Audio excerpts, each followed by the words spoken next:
Nous allons aborder le thème de la communication entre les êtres vivants. Tout le monde connaît la communication dans le monde animal. Nous nous sommes demandé si les végétaux communiquaient également entre eux. Nous avons découvert l'exemple étonnant de l'acacia. Lorsque cette plante subit une prédation par les girafes, elle alerte les plantes voisines du stress subi par voie aérienne. Malheureusement, au lycée, nous ne disposons ni girafe, ni acacia. Le chercheur Ariel Novoplansky et son équipe ont travaillé sur des petits pois. Nous avons donc tenté de reproduire cette expérience. Une plante peut-elle avertir d'autres plantes d'une menace et par quelle voie? On pense que les plantes peuvent communiquer un signal de stress à leurs voisines par l'intermédiaire des racines. À T est égal à 0 jours, nous avons mis en germination les graines de pois sur de la vermiculite. À T est égal à 6 jours, nous avons coupé les racines à 2 mm sous l'hypocotyle, puis nous avons replanté les plantules dans la vermiculite humide. À T est égal à 10 jours, il y a eu régénération de plusieurs racines secondaires que nous avons réduit à 2 racines. Nous avons scotché les récipients recouverts de parafilm pour éviter l'évaporation de l'eau distillée, entre eux pour éviter qu'ils ne bougent.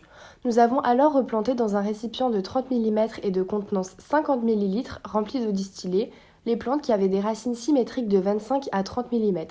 Afin d'empêcher la migration par capillarité du mannitol le long des racines, nous avons ajouté de la vasine à chaque orifice où pénètre chacune des racines. Nous avons évalué la situation de stress des plantes en mesurant l'ouverture des stomates, c'est-à-dire de petits orifices qui figurent dans les feuilles. Dans un premier temps, on a prélevé une feuille sur chaque plant.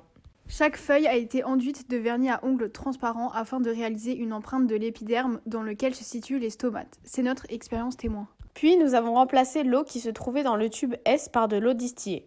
Lorsqu'elle y a été introduite, nous avons, à différents intervalles, 0, 15 et 60 minutes, coupé une feuille de chaque plant afin d'appliquer une couche de vernis sur celle-ci.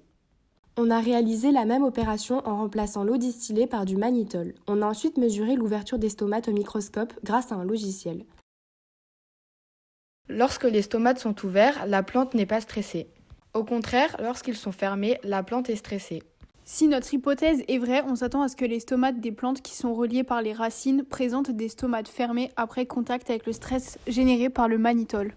Ce sont des graphiques qui montrent l'ouverture des stomates en micromètres pour les différents plants en fonction du temps, après une éventuelle stimulation par de l'eau distillée ou du mannitol. Les plants nommés C sont ceux qui ont des racines non partagées, RNP. Elles ne peuvent communiquer avec les autres plants que par l'air. Les plants nommés T sont ceux qui ont des racines partagées. Elles communiquent soit par l'air, soit par les racines. Le plant Inde est celui qui subit une éventuelle stimulation par l'eau distillée ou le mannitol. Sur ce premier graphique, aucune modification a été faite dans le tube du plant Inde. C'est une expérience témoin. On observe une ouverture des stomates comprise entre 2,5 et 3 micromètres. Il n'y a pas de variation particulière entre les différents tubes. Le second graphique représente l'ouverture des stomates 15 minutes après stimulation. En comparant avec l'expérience témoin où on a remplacé l'eau présente dans le tube du plant Inde par de l'eau distillée, on s'aperçoit que lorsque l'on stimule avec le mannitol, on observe une fermeture des stomates pour le plant T1. Nous avons été surpris par les valeurs obtenues pour le plant Inde. On s'attendait à une fermeture plus grande des stomates. De la même manière, les valeurs obtenues en C5 et C4, plants à RNP, qui communiquent uniquement par l'air, ont des valeurs faibles. Nous aurions peut-être dû faire davantage de montage et étudier plus de feuilles pour obtenir une réelle valeur statistique. Mais nous avons manqué de temps. Il n'en reste pas moins que la plus grande fermeture est observée entre deux plants capables de communiquer par les racines. On peut alors dire que le stress subi par le plant Inde lorsque ses racines ont été mises en contact avec le mannitol a provoqué une fermeture des stomates du plant T1. Il y a eu communication et elle a eu lieu par les racines puisque chez les plants C1 à C3, il n'y a pas eu de fermeture de stomates.